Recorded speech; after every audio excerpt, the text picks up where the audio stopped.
Welcome to Tentpoletrauma, the podcast where we look at movies that came with hype and high hopes, but left with crushing disappointment, either critically, at the box office, or both. Freed from the weight of expectations, we seek to examine these underperformers under a new light, parsing through the good, the bad, and everything in between with the hopes of gaining a better understanding as to why they failed to find their audience.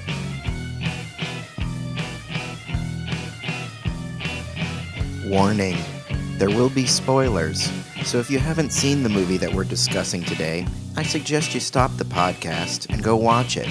Then when you come back and listen, you'll get more out of the discussion. On this episode, we unlock the secrets of Christopher Nolan's Tenet.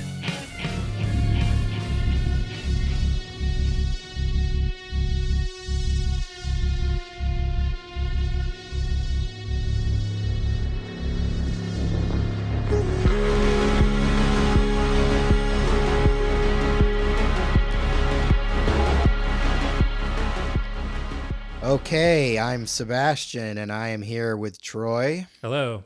And Chris. Hello. And we are here to discuss the film Tenet. It's the Tentpoletrauma podcast today. Yeah. Now, so, when I suggested this to you guys, there was a little controversy. Troy came back hard. He felt that this was not appropriate for tentpoletrauma. That's absolutely right. And I'm still going to stand on that hill there because I feel like you're doing this, Sebastian, just because you just really want to talk about Tenet.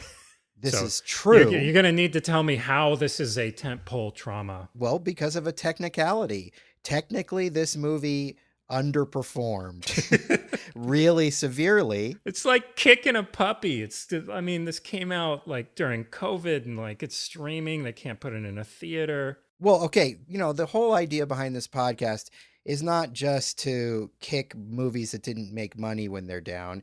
I would consider this a tentpoletrauma because not only did it not make nearly enough money for how much it cost, it's like a $300 million movie. It's made like a little over 300 million worldwide, which, in a giant pandemic isn't something to be sad about, but, the movie's not going to make it any money. But it's also because Christopher Nolan thought he was going to bring people back to theaters. This was a whole big ego move where he was like, he knew that the movie shouldn't come out, but he was like, this is going to be the movie that's going to bring everyone back to the movies during this pandemic. Dune's also kind of doing the same thing, right? Or they're trying. They're in a much more probably safe position with Dune because now they're not coming out until October. But like this was like right in the middle of the pandemic, and Christopher Nolan was like, "Nope, not budging." Didn't they move their date a few times though? I mean, he moved a little bit, right? They did, and then eventually he decided to just release it so that because he didn't want to hold it back anymore, or was it specifically to help theaters? He didn't want to hold it back. I don't think he was the one holding it back to begin with. I think that was all Warner Brothers. Right. But he was insisting that this was going to be the movie that was going to save cinemas. Right. So he didn't want to, he wanted to put it out there. So he thought everyone globally was going to risk their lives to see his movie. Correct. Okay. Yes. He was going to create the biggest super spreader event during this whole pandemic. Right. To save movie theaters. Okay. He's more concerned with saving movie theaters than lives is what it comes down to. Lives are expendable. Movie theaters are not. Because where else is he going to show his IMAX movies that he makes? I mean, I really do think it's all about the IMAX to him in a lot of ways. So I think that's why he has so much vested in saving movie theaters. Those cameras are heavy. I'm really glad I didn't see it in like a drive-in though, because I feel like it would have lost so much with between the audio and the picture quality. I was very excited to see this movie, and I'm actually happy I waited for the the 4K Blu-ray because it looks amazing. Also, you guys had just recently upgraded to a 4K system before this came out. So you were seeing it in pretty ideal conditions at home. Yeah, I think Nolan should have said, I'm gonna save 4K, or I'm gonna push 4K. They should have. I Yeah. bet like so many people decided to upgrade during the pandemic and be like, oh, this will be a perfect, first movie to watch in 4K, which it really was. The three of us specifically, I remember we were all like, "You gonna get Tenet? Yeah, you're getting Tenet, right? Yeah. Right. Like we all like decided of like the same day to buy it in 4K. Oh yeah, we all pre-ordered it. We had no idea if Yeah. it was going to be good or bad. Yeah, and that's it true. was- That's like one of the first, Blu-rays I've ever bought sight unseen. Like I don't usually do that. You see it in the theater and then you buy, Yeah. your favorite movie or whatever. But Nolan's earned it. I figured even if it was a horrible movie, we all knew it was going to look great, and obviously it was a good purchase. Yeah, for me, this is I'm not going to the movie theaters, so I can pay what I normally would pay to go to the ArcLight Yeah. because it's just not happening. And I think that like regardless of what any of us think of the movie, I do not regret buying that $30 4K Not at during all. a pandemic. Not at all. When I threw it in and that first scene came up and it was like that IMAX screen Yeah. in 4K, I was just like, worth it. Like, Totally. I was so starved for a movie, like a movie experience, and it at least delivered as close as I felt was possible, in this environment. So going back to how this film was distributed, let's just compare it to like Wonder Woman, or I'm trying to think of the other big movies that had to succumb to being released on HBO, or just like, how did those films perform compared to, so what Nolan did or what Warner Brothers did is they said, you're either going to go to theaters or you're going to buy this on DVD or buy it streaming, right? So Yeah. that's how you could see this movie. Yeah, there was no like HBO Max option for it, obviously, which there could have been because it's a Warner Brother. HBO Max is Warner Brothers, so like they could have tried to strike some deal like that to do this sort of simultaneously in theaters and streaming things. But I think Nolan was like, no fucking way. Yeah. I think he's must be super happy that he didn't get put into that bin of stuff that's just coming out to HBO now, because he would have been so pissed. I'm sure he'd rather have people Yeah. do theater or 4K. He's pissed discs. anyway. He's pissed I know. for other people. Yeah, he should be, but like he's I'm like just pissed for Denis Villeneuve Yeah, and stuff. Like he's yeah. pissed. He's not going to work with Warner's anymore. Yeah. Well, I guess my question is how did like Wonder Woman perform? Like, is there any way of tracking that? Nobody really knows. They don't That's the release their problem with numbers. streaming. Yeah, I think they Yeah. said that a ton of people watched it. I know Disney released Mulan and made you pay like $30 on top of Right. a Disney Right. Plus account, so that was kind of crazy. But I feel like if somebody had like cracked the code and made like more money than the theater or as much money as the theater, they would have been screaming it from the mountaintops and being like, "This is the way to go." Yeah. So I Yeah. don't think anyone's doing that. They did not crack the code. I guarantee you that when all the numbers are in, like Wonder Woman will have lost money. Yeah. They were just willing to throw it under the bus which they're willing to do with Godzilla versus Kong and stuff too. Like these are movies that they're like, yeah, they'll probably do. Well, I mean, Wonder Woman, I think they figured would do a ton of money because everybody loved the first movie. But I also think Wonder Woman had just been sitting around for so long. And, after it's come out, I think maybe they thought it wasn't that great. So they were kind of willing to put it out there. Right. I feel like the bigger directors and the more prestige big movies they're going to have to figure something else out. Like with Dune, I don't think Dune is going to end up coming out on HBO Max simultaneously. I thought they were going to do that after They all. said no? it. They said it, but then they've kind of walked it back. Oh, okay. They basically have been like, well, we think we're going to, put out, they basically, we know we're getting Kong and there's these other little movies, like we're getting Mortal Kombat or whatever, but it's like, they're not confirming 100%. They're just waiting to see what happens with the pandemic, basically. Like if it keeps going into October, then I'm sure Dune will come out on streaming too. But if it's not, if things are like people are vaccinated and it's starting to go away, then they're not going to put it out on HBO Max. Yeah. They're hedging their bets. So, Sebastian, if this was in an ideal situation, if this was back to normalcy, how do you think this movie would have done? Like, what's your guess here? I think it would have been one of Christopher Nolan's least successful movies. I think it would have done better, obviously, than it did. Like, of course it would have. I think it wouldn't have been a failure, but I think it would have been a notch down in Christopher Nolan.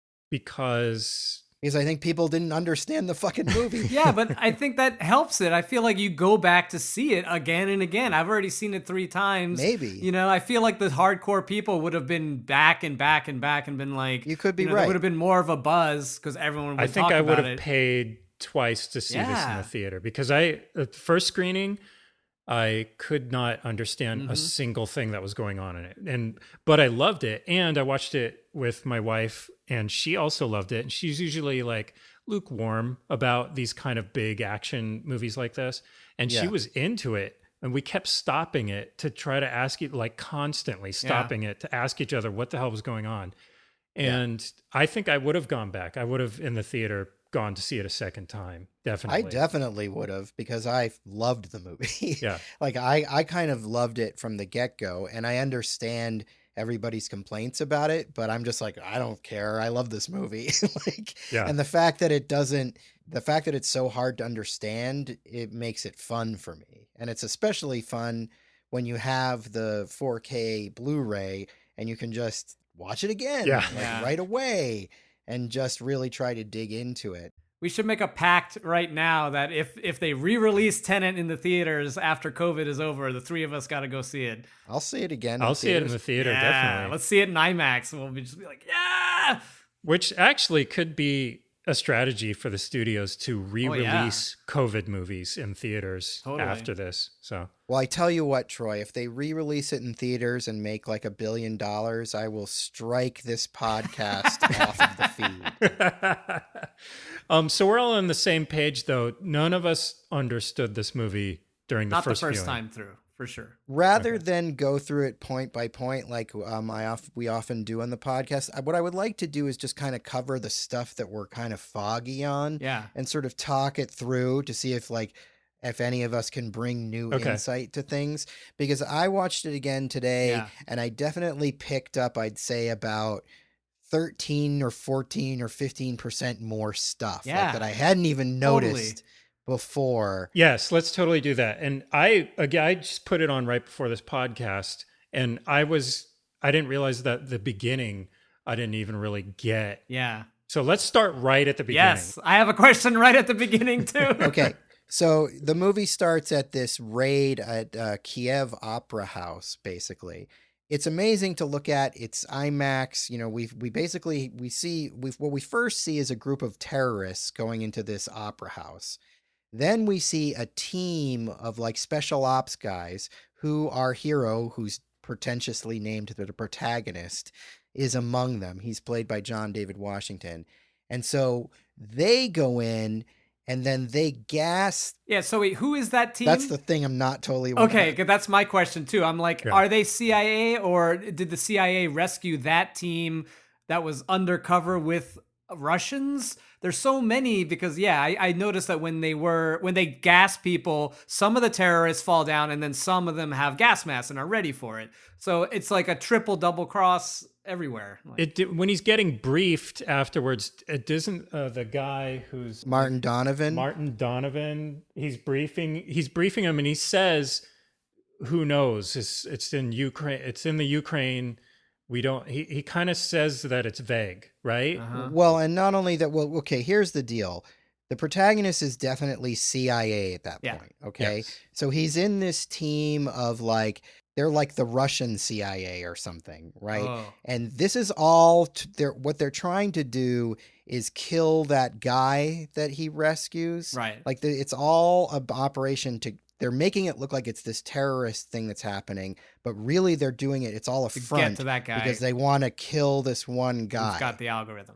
Right. But the guy says, "Wake up the Americans," as if he knows that they're CIA. So the KGB and the CIA are working together. They know. I think, guys, so. This isn't. I'm getting more confused as we're talking about this. It's not working.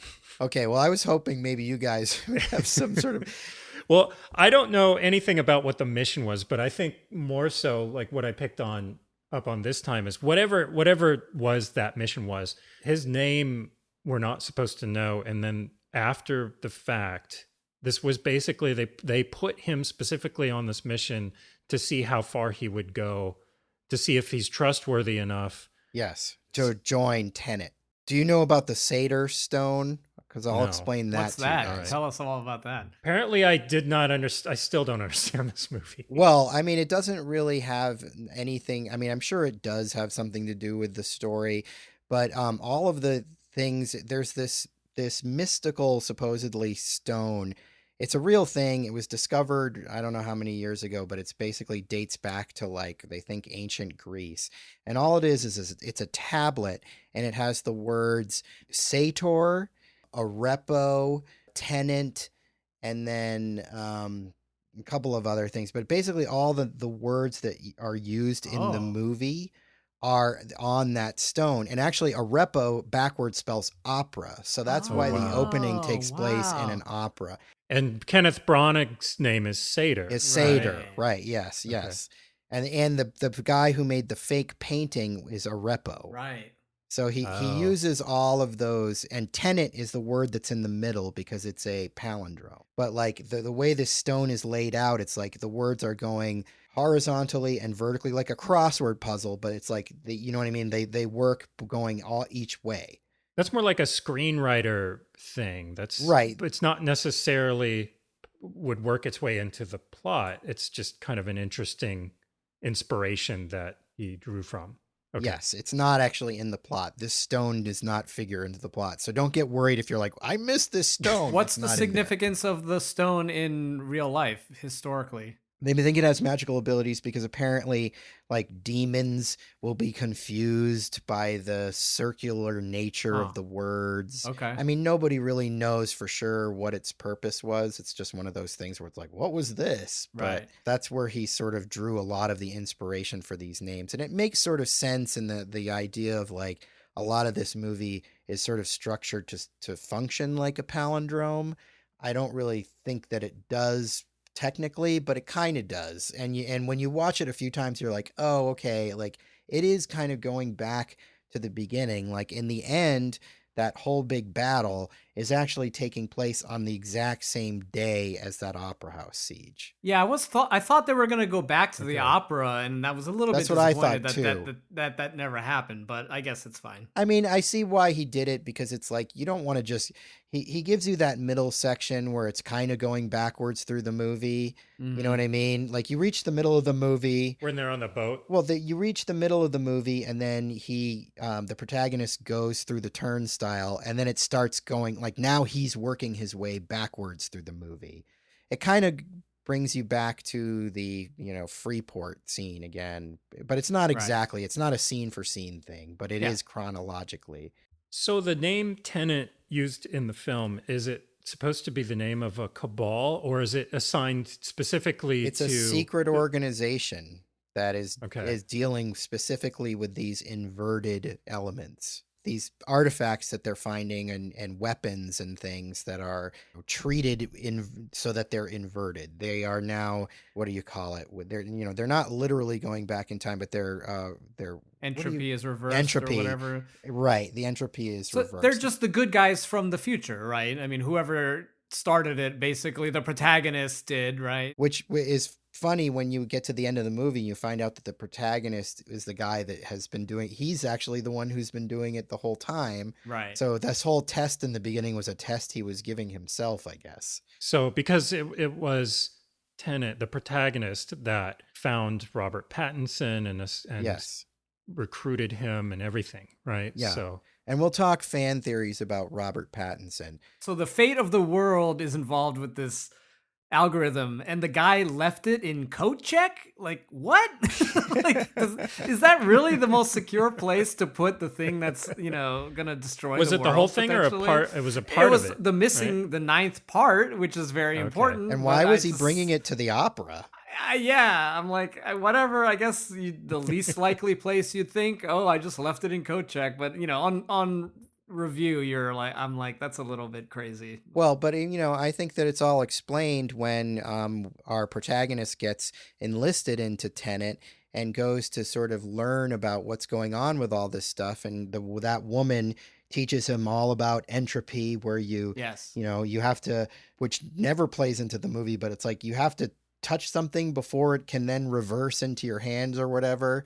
So it doesn't make a lot of sense. And then she's like, don't think about it. You've Yes. just got to feel it. Okay. That is a key line. They used that a lot in this film. Right. And I think it was talking to the Of audience. course. Yes, It was definitely. like the minute you're trying to figure it out too much, a character in the movie is telling you just stop. Yeah. It's just shut off your brain. Her point is, you're not pulling the thing into your hand. You're reverse dropping it, which is you're not using the force. You're in time dropping it backwards, catching which it. is yeah, exactly. So, But you never actually see that happen again. You know what I mean? Like throughout the rest Right. of the movie, it's like bullets just go back into guns. Things just, you know what I mean? Like you don't see the bullet go out of the gun and then back into the gun. The way they set it up in that scene is a little confusing because they have him drop the bullet and then the bullet comes back into his hand. right. But I struggle a little bit then because then it's like, well, no, you just feel it, and then things just go zipping back into the gun that and was almost whatever. a thread that they dropped with the whole like, I have this instinct, huh? And then Sadar says, I haven't always had an instinct for the future events, and so it's like, oh, are certain people keyed into the entropy of different things and can sense Yeah. when something needs to go backwards into their hand or whatever? But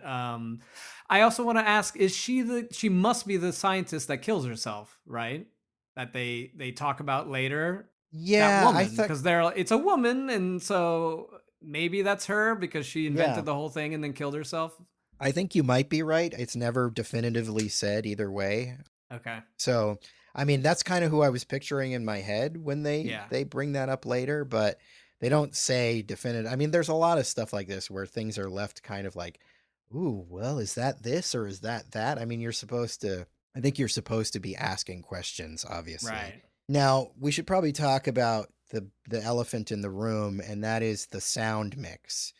Yes. This is the thing that, and it's a problem or not, but I mean it's apparent right away because the whole first sequence, everybody's wearing gas masks, and like Yeah. really important pieces of Oh, yeah. dialogue are being delivered through muffled gas masks, and it's almost, I mean, you have to think that it's kind of like Christopher Nolan being like, "Oh, you complained about Bane? Like, fuck you. Like, I'm going to make it really hard." I remember before you even saw the movie, Sebastian, you were saying, I'm going to struggle to try to hear the dialogue in this film. So Yeah. is this something that I can't remember other Christopher Nolan movies? Are they always Oh like yeah, this? Dunkirk was very hard to understand when they were in their fighter planes. Like he always errs on the side of like, well, they'll get it or they won't, which is very odd in a movie where the dialogue is so important. There's so much Yeah. exposition to deliver.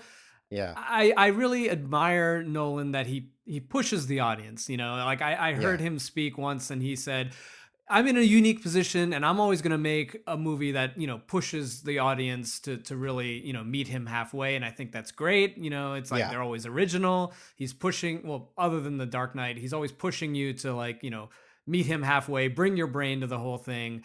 But you could make the dialogue easier to understand. That's kind of, sound mix 101. And I'm not quite sure why he doesn't just bring it up in the mix, maybe he feels it's unrealistic or what, but Well, it's frustrating. I think you're totally right, but it's a weird hill to die on. You know what I mean? Like, that's a strange thing to pick, to be like, I'm not going to compromise in my muffled dialogue scenes. You know what I mean? Like, I understand making things difficult and I understand wanting to challenge your audience, but do you want to challenge like their hearing? That's not really in challenging their mind. I mean, unless you think, well, if they really have to listen for the dialogue, then they'll buy the Blu-ray and watch it with subtitles. Let's also have Seb fess up that his second viewing, you watched it with the subtitles. Oh, hell right? yeah. Oh yeah, my second and third I put on the subtitles. It's awesome. Really? It's so much better. Yeah, I mean, it's kind of crazy that you have to do that. No, but I caught so much more. I just did it today when I put this on and put on the subtitles, and you're absolutely right. Like it gives you the missing layer of the film that you need. Yeah. And I thought I was hearing, or I tried as hard as I could, and I thought I grasped what they were saying, but I never really did until I put on the There's a subtitles. couple of things in this movie that you don't understand unless you catch like one or two tiny little words. Like there's some things like I had no idea until like I saw it a couple times, because even if you are watching with subtitles, you might like just not be paying full attention at that moment or whatever, and like shit gets dropped in this movie that it goes right by, like really fast. My recommendation for watching Tenet is you watch it one time just to let it wash over you, and don't even try to understand it. Just accept that you're not going to understand everything, and just like live in the experience. Then watch it again with subtitles and even headphones if you've got them, because I think that helps. It's kind of like a song, like you don't need to know the lyrics to enjoy a song the first time, but then, once you've heard it a few times, you're like, oh, what are they saying? And then, you can kind of get a deeper appreciation of what the artist was going for. Right. And then you watch it a third time and it kind of starts to gel. You actually start to really kind of understand why everything is sort of happening the way it is much better. I mean, like there are still details and things that are fuzzy even after I've seen it 3 times, but it definitely it comes way into focus if you Which watch it. I'll say I'm actually really happy to have a film. It's nice to have a film that you kind of are required to watch in repeated viewings. Yeah. Like it's rare that happens if you can get into it. Yeah. But I could see how that is not for everybody. Right. And if this isn't your type of movie, if you're not into sort of spy movies or sci-fi time travel mind benders, then you're just not going to be on board with the movie. But if you're not, if you're not going to be on board with the movie, then why bother with it anyway? Like you're going to know if you're going to be into this sort of thing. Yeah. I'm just I get more surprised when I hear people who like Christopher Nolan movies hating this movie, because I feel that it fits very, very comfortably into his filmography. Oh yeah. I like it a lot better than some of his more recent movies, but that's just me. Now, what did you guys think of John David Washington as the protagonist? He was an actor I wasn't really aware of. I only had seen Black Klansman, so to see him in this, it was kind of interesting that this guy, had gotten this big part in this giant movie. I was a little on the fence about it. I couldn't. I have to admit, I couldn't get through Black Klansman. Whoa. Are you racist? Black Klansman's a great. That's not what I'm saying. I'm saying that maybe I was just. It could have been a number. Maybe I was just tired. I think it's a great. But movie. I thought he was great. I thought he was really good in Black Klansman. In this, what you saw of it. Yeah, what I saw of it, he was great in Black Klansman. But I feel like in this, he was kind of. I liked it, but I felt like there were moments when I don't know if it was a style choice or something, but he seemed a little too chill. Yeah. But I think that was intentional. So I don't think that had anything to do really with his performance. It may have just been his character. Yeah, I think he was great. I think he added a different flavor to this whole, white European movie, and just having him be there and deliver some of those lines with that extra, swagger and sauce. And I feel like he was a running back previously to being an actor. So, and he's also got that bulk where you can believe him like kicking some guys' asses. Whereas like, like DiCaprio in Inception or whatever, you're just like, are these skinny white guys really kicking people's asses? Like, whereas David Washington, I'm like, yes, like he could kick some ass. Well, and also just to add like to his sort of lax attitude, but that is kind of a James Bond thing as well. And this is pretty much a James Bond style action thriller. It's like a sci-fi James Bond. So maybe that is part of the character, to kind of have this suave demeanor about him. Everyone's chill in these movies. I feel like no one's super crazy and excited in these. I mean, I guess the villain is a little bit, but Tom Cruise is always crazy. Yeah, but I'm saying in this movie, I feel like everyone's kind of at that Kubrick cold level. Yeah. Like, no one's like bouncing off the walls being like, like, well, not only that, but they're talking about like killing each other, and they're kind of like, right. Like, I mean, there's like a couple of scenes where they're like, where like Robert Pattinson is like, so you're going to shoot me, right? And John David Washington's like, yeah, I'll probably have to, or whatever. Yeah, like, exactly. And they're like, well, I'd rather it came from you. Like, thanks, pal. You know what I mean? Like they're talking about literally killing each other. But my feeling on him is I really, really like him, and I agree 100% with what you're saying, Chris, that he added this kind of cool new flavor. I mean, there's been a lot of talk about a black actor taking over for James Bond. And I feel like Christopher Nolan kind of beat everybody to the punch because I That's think true. he kind of gave us a black James Bond before James Bond could do it. I really like him. I will say this, and Troy, I think this speaks a little bit to what you're saying about him. And I've heard other people say this. This isn't an original thought, but he doesn't have, and this may just because he hasn't been acting very long. He's got a great presence. He's got a great physical presence. I think he delivers his lines good. I think he is actually really good with humor. He doesn't have that thing where you can see shit going on behind his eyes. You know what I mean? Yeah, I think that's what it was. You're actually describing it better than I could do. And I think that's what I was kind of getting at. There's not a lot of times there doesn't seem to be that kind of urgency or anguish in some of those. It's just that you don't feel an inner life going on behind his eyes. You feel like he's a guy who's in the moment or whatever. One of the things that Daniel Craig does so effectively is like Daniel Craig can say nothing and you can just look at his face and you're like, oh, it's going through Daniel Craig's mind. That's you know what I mean? partly the director's fault too, though. I mean, someone needed to direct him to play a little bit more inner turmoil. I get what you're saying. It's just like he's kind of always chill no matter what the situation is, and you don't feel like he's freaked out or working it out in his head. He's always just like, I'm gonna take care of this. I mean, maybe in a few of the action scenes, like where he's got to jump from car to car, you see it, but I get what you're saying though, where he's not, he doesn't deliver that sort of internal. It's an internal thing where like the opposite of Indiana Jones, who's always like, what am I going to do next? Oh my God, how am I going to get out of this situation? Oh, well, man, Harrison Ford is another one of those actors where where he can not say a single word and just the camera will just be in love with his face because of all this stuff he can express.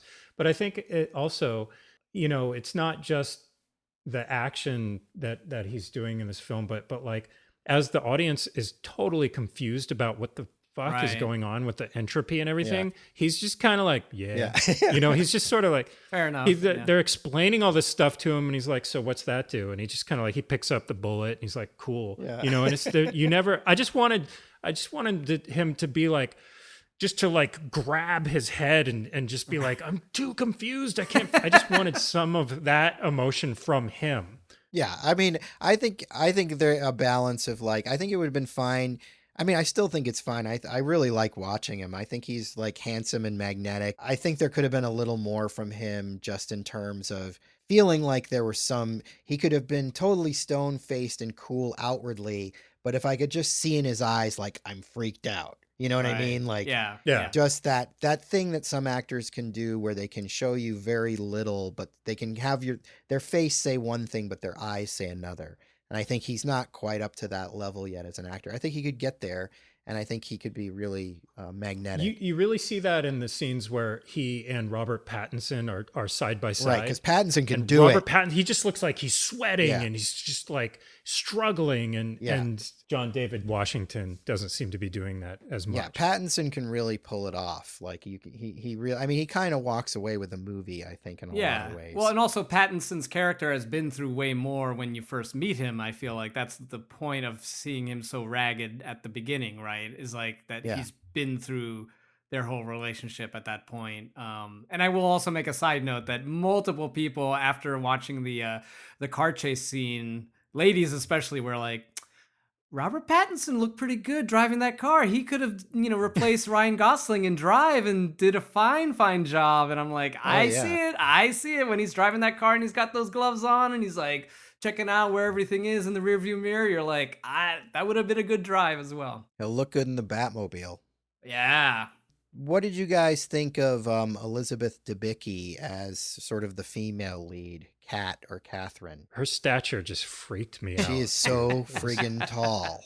Her neck looked like it had been stretched. Yeah, I feel like I was worried she was like going to be cut out of the top of the frame many times. She's a Na'vi that's been like painted white. I bet if you just grab her skin, there's probably blue underneath there, and you're like, no, you're just a Na'vi. Like, apparently she was a ballerina but was too tall Oh, I'm sure. to perform, and so she went into acting. That makes sense, because I mean, ballet dancers aren't typically large people, so it would be really hard for her to pair with people. But aside from her physical appearance, she was stellar. Yeah, she's a great I loved actor. her in this. She's amazing. She's a really, really good actor. I did appreciate in the car scene that they actually give the fact that she's so gigantic. They plays into the scene with her like opening the car door with her toes and stuff. But yeah, no, I really like her. I mean, I do think it's a bit of a thankless role, and I do feel like it's kind of like, are we supposed to feel like they've got some kind of romantic inclination towards each other? I think subtextually, there's a little bit of spark there, I think. Like, it just seems that a lot of stuff happens in this movie because John David Washington, the protagonist, is like, I gotta help her or whatever. yeah. And it's like, I think one of the film's flaws is that I don't really ever buy that there's much of a relationship there. I mean, in the beginning, he's just kind of trying to use her to get to Sater, Kenneth Branagh. But, it's like, it sort of happens that he starts to care about her.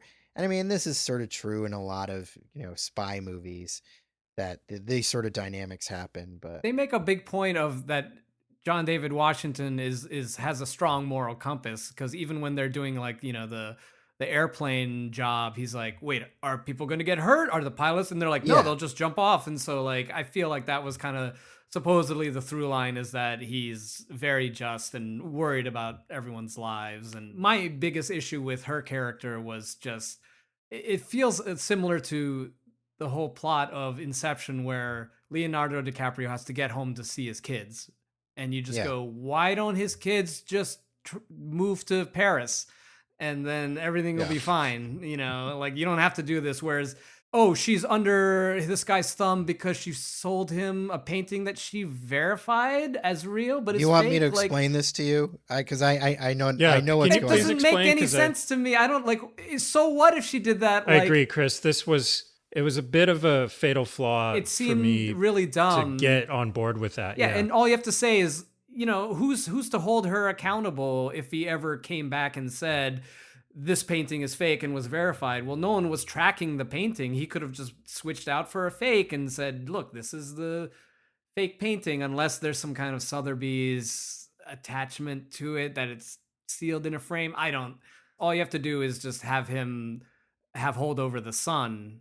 And that makes sense. I feel like he could just hold the sun over her instead of this painting. I have some possible answers for you. I mean, I don't think this is going to 100% satisfy you, Chris, but what the deal is she worked with this guy, a repo, to make a fake Goya.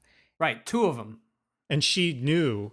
And she sold it to her husband for $9 million. Because she was going to take $9 million and leave him. She was going to take that money to leave him and take the son. Okay. But he figured it out, and he kept it. He kept the painting, and he keeps it in that Freeport, and that's his blackmail over her so that she won't leave him. So she could go to jail. She could be imprisoned. She can go to prison, but why? For verifying, like, I'm not good at my job. You don't go to prison for that. What? I don't know. She forged it. She conspired to forge it. The evidence is flimsy at best, and he doesn't he's gonna send her to the police. I don't know if that. I think it's more just that she owes him $9 million. All right. But also, art forgery is a crime. So, if it makes a sale, if you try to sell it off as the original, then regardless of what he's going to do with it, it's blackmail. He's using it as blackmail. See, I didn't catch that. I thought she bought it for him as a gift and did not know that it was a forged. That's how she framed it. No, she knew it was forged. And he killed the guy that forged it. Right. I get that it's an attack at him, but I just don't buy the fact that, who's he going to bring this up to? Like the police, and then what's to connect what he got sold to what he's presenting to the police at that time. He could make another. Wait, did you just say she had a repo killed? No, he did. And I think it's implied that she and this Arepo were involved, lovers or whatever. Okay. there was this was like their lovers' plan to get her out of the relationship. That makes sense to get $9 million Like that could from be its him. own movie. Right. I don't buy the blackmail over her with the painting. Right. Okay. Whatever. That's fine. Yeah, this is another like flaw of some of Christopher Nolan's like writing, I feel like, is like just like in Inception, where it's like, I've got to put some kind of family element where like someone's got to like save their son, and it seems to be like the crux of the story. But I feel like Nolan really doesn't care. Like he's just putting it in there because he knows he has to. Because in order for people to care about this, I have to create this plot device about a son or about some kids. And he doesn't really give a shit about it. What he gives a shit about is the time travel. And so it always suffers. And so I feel like her character suffers, and so does the actor, by given this sort of like not so thought out role. Yeah, I agree with you, and it's a similar, like you pointed out, it's a very similar flaw that's in Inception. I feel like he way overcompensates in Interstellar, where he tries to make that the whole movie. Mm-hmm. Interstellar remains my kind of least favorite. It works for people who like Anne Hathaway. I loved Interstellar. I'm one of those that it wasn't that bad. You sentimental. You know what? Troy has kids, so maybe that's the difference. You have a child, maybe that's the difference. Maybe that's why you connected to Oh no, I don't give a shit about that. I just liked the He sci-fi. doesn't give a shit about his kids. Okay. So I mean, she's got so the whole setup to get into this Freeport, which I really love the Freeport, because I didn't realize these things were real things. These places in airports where people who have bought really expensive artwork but don't want to pay for the taxes on it, they can keep it as an investment and they can go look at it or whatever. Actually, there was a lot of cool stuff in this movie about the upper class, like the secret world of the upper class, which was kind of amazing. And even down to like, when the CIA got John Washington a suit, and then, they immediately were like, no, that's, your Brooks Brothers suit or whatever. That's not what billionaires wear. It's Michael Caine delivering that. His one scene in the movie where he basically tells him that he needs to, for lack of a better word, seduce Kat, make contact with her and figure out an in. He is wearing a really nice suit, but then Michael Caine's like, no, you need to get a better suit. And John David Washington says like, well, the British don't have a monopoly on snobbery. And Michael Caine says, more like a vested interest or something like that. It's a good line. Yeah. In any James Bond movie, part of the thing that you watch it for, it's like almost like the superhero costume, the nice suits. Yeah. And I think the suits in this look great. And it's funny because in that scene, he comes in, he's wearing a Brooks Brothers suit, and it's a really nice suit. But then his suits later on are like way better. They are. You do notice like, oh no, that's a much better suit. Like when they go to the Freeport, Robert Pattinson and John David Washington, they're both wearing these really nice suits. Now, do you guys understand what's going on at the Freeport? Do you need help with that? No, I definitely understand everything about the Freeport after the third viewing. Yeah. Now, the reason ostensibly he's going there is because he's supposed to go in and steal the Goya so that Sator no longer has that leverage over Kat. But he also knows that there's this mysterious space, and it's set up the Freeport is set up like a pentagon, and he knows that there's something in the center of the pentagon. I do have a question. Sure, yeah. So, what's your question?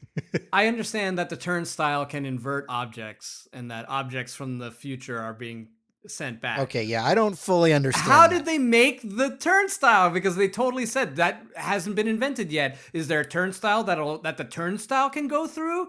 Like, how did that? Well, and like, how do they? Okay, but if you're going to go down that road, how are the boats going backwards? Do they put like a whole boat through that's a turnstile? That's just what we're seeing.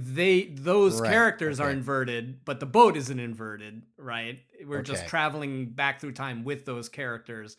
Yes, because I feel like, you're right, as if the whole thing got inverted. But the point of the turnstile was that it's ahead of its before its time.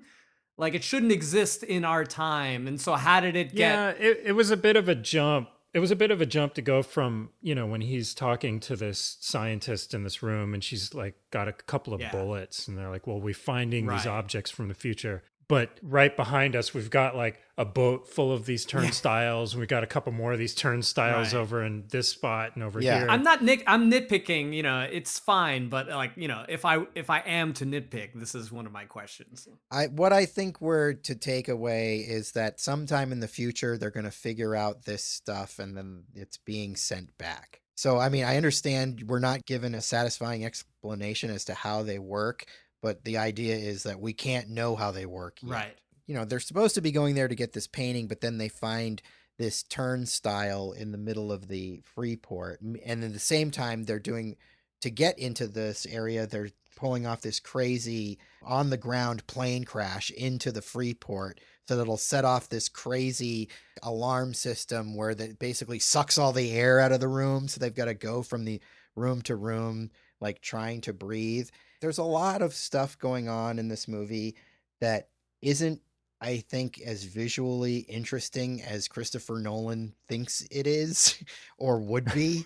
The guys running around from room to room holding their breath is kind of like only so cinematically compelling. You know what I mean? Because all they're doing is like going and then running to another room and you're like, well, Robert Pattinson was visually like Right. he looked like he was really holding his breath.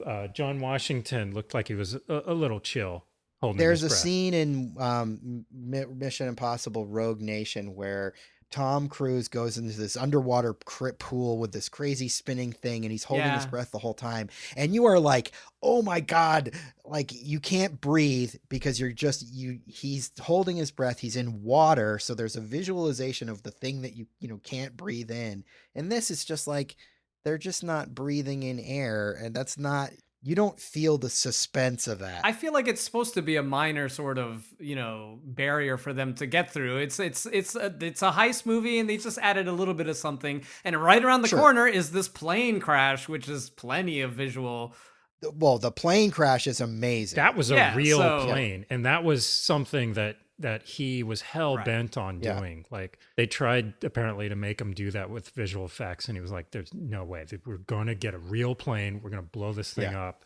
They take the plane and they ram it into the Freeport. And they hire these guys to basically act as terrorists. And, there's all these gold bars on the plane. I never fully tracked the whole gold bar things because it kind of comes back later with Sater. Yeah, I was wondering if that one guy who stole the one gold bar was going to get in trouble or show up later, but I'm not sure if he's not the same guy that gets beaten to death with it, right? I don't think so, because that gold is inverted. Why was the gold inverted? I didn't realize this either. I missed that. They didn't really explain it. The gold bar. What does inverted gold do? I don't know. I think it's just No, I know. What is like inverted gold not depreciate or something? Like what? Why would you invert gold? I think it's just the idea that he sent it back in time. To himself, like it wasn't that it was supposed to do anything. It's that it's coming back in time so that he can use it. It's coming from the future. That's all. Yeah. But the plane crash thing is amazing and visually to look at. It's spectacular, especially in this sort of expanded IMAX frame. Yeah. But what I'm talking about visually, when I say things aren't as impressive as they're meant to be, I love the idea of inversion, but sometimes the whole backwards thing doesn't really look that great. I know what you mean. You know what I mean? It's not, you think you're going to be completely blown away, but there's some moments where when it's cool for sure. But like, it's not like Inception where the city starts folding in on itself and you're like, oh my God, I definitely was feeling that when I saw this for the first time, and I was thinking that too. It was like the idea is so cool in this movie, but it's not going to have the payoff that like Inception. Right. I think what the payoff is, it's not a payoff that directly happens when you're watching it. You're not like, oh, that's so cool. I think the payoff is after the movie when you've watched so many people go forwards and backwards in the same frame, and then you look at your own wife walking and you're like, is she just going to start going backwards out of nowhere? And I feel like there is that, it turns your brain into that like sort of weird, like hamster wheel. It has one of them running backwards. And I feel like that is the effect in the end that he's going for is you start thinking like that. I feel like the what you were talking about, Seb, where there was the Freeport scene and they were holding their breath and you didn't quite feel that the suspense for that. It wasn't like a visceral feeling, but I did get that when John Washington inverted himself to try to go back into the car and chase. Then I felt like I was there. And then he had to figure out how to walk and get in the car and figure out how to steer. That was when I actually was invested in that, in the invertedness of that character. How did you feel about that first sort of inverted fight scene that we're going to see then replayed again from the other side? The first, they're in the Freeport and this person comes out wearing a gas mask and like riot gear, so you can't see their face. And John David Washington gets into a fight with this character, and the character is moving backwards, but John David Washington is moving forward. Did that work for you on a visual level? Was that totally worked, because it was subtle enough at that moment in the film where some of the maneuvers from the guy in the gas mask, who we know is himself later on, but it was subtle enough that it was just a little uncanny or kind of weird. Like when he did that scoot on the floor, that was kind of like with the backward scoot with his legs as he was lying down, and he kind of moved in the opposite direction he was supposed to, because we're still going to get more of that later on and start learning how that works. It was just subtle enough. My reactions was different. Like the first time I saw it, I remember just being like, what is even happening, and not even tracking anything. And it's fun, but you're almost like just kind of confused to the point of like almost not caring. But then on subsequent viewings, it gets even better and better when he like remembers what he did, and you can see he's blocking his own moves, and all the jumps are backwards, and you finally put it together in your mind, and it's great. It's well worth watching, and you get to see it twice in the movie, so it definitely pays off. I think on a first viewing, because you're sort of primed for this action movie experience, it's not as quite as like dazzling as you might be hoping it should be. Like it's not like that first fight in the Matrix or anything where you're like, oh my God, what are they doing? Yeah, you get it immediately. Yeah. But I mean, to your point, I think you're right. I think it's the kind of thing that works better the more you watch the movie. I think when we come back to that scene later on, I actually think it works even better when you're with him going the other way. I think in a different director's hands, it could have ended up being way Star Warsy, like guns flying right into your hand at the right moment and then coming back. And I feel like Michael Bay or somebody would have like used it a bunch of tricks over and over and over again. But Nolan doesn't do that. Everything kind of makes sense, and he doesn't use like the same trick over and over and over again, which is cool. Well, and he also doesn't use CG to really enhance it. I mean, I think almost all of this was done in camera. Mm-hmm. Did either of you guys watch the documentary that was on the disc for this?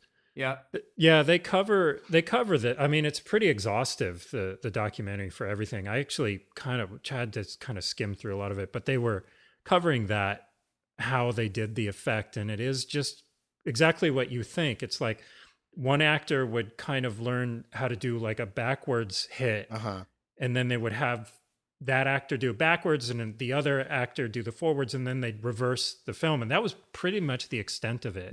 It's just a few trick moves to make it look like, learn how to walk backwards and then play it forwards so it just looks a little odd. Yeah. And you're right. There wasn't really any CG. It was just enough of that to make it look a little strange. And they also kept saying that they didn't want to use the same trick over and over again. So like if they did use CG in one shot, the next shot would be just straight backwards or live action or whatever. Like they made a point to not use the same trick over and over again. Now, did you guys get that he was fighting himself right off the bat, like when that scene started? No. Yeah, I had I suspected it, especially after the mask, when Robert Pattinson had that sort of weird look in his eyes after catching the other one. You're like, something. It's probably him. Like, I wish I could say I called that right away, but I didn't. And it actually, I mean, I think I was just giving myself over to the movie and not trying to figure it out. But I honestly was like, when it turned out that it was him later, I was like, oh, duh, of course it was him. Like, why didn't I think that? But Right. I think I just The wasn't even person whose trying. face you never see Right. in the shot. And like Chris says, it ends with Robert Pattinson being like, "Oh my God." It's like, who else would it be? You know? Right. Like, but still, it's still a pretty great scene. Now, how did you guys feel about Kenneth Branagh as our villain? I did not know that was him You at didn't? first. Okay. No, he totally sold that character. Yeah, I agree. I think it could have been so easily turned cartoonish that he did a really good job of like grounding it and making him believable and like a real human being. He was definitely nasty, which I haven't Yeah. seen Kenneth Branagh be this much of a misogynistic dickhead before, so I was impressed. He had it in him. But I thought he was scary. Yeah. That sort of slow, Yeah, the mafia kind of don. stoic. Yeah. Yeah, he was threatening. At one point, he compares himself to a tiger, and I felt like that was a really appropriate self description. You know, he's like, you messed with a tiger, and then it springs at you or whatever. And it was like, I really kind of felt that in his performance, and I felt like he kind of looked like a caged tiger a lot of the times. Yeah.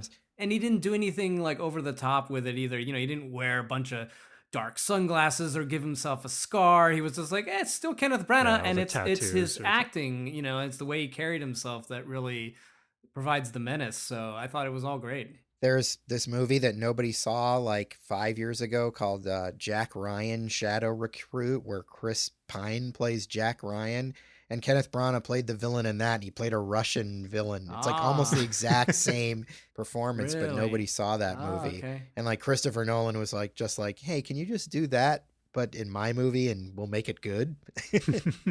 Speaking of his character, did you guys get what was going on with his character, like the basic overarching idea? Again, like on the first viewing, kind of, but I think I'm trying to think when he explained his whole role in finding the inverted, you know, we found that thing.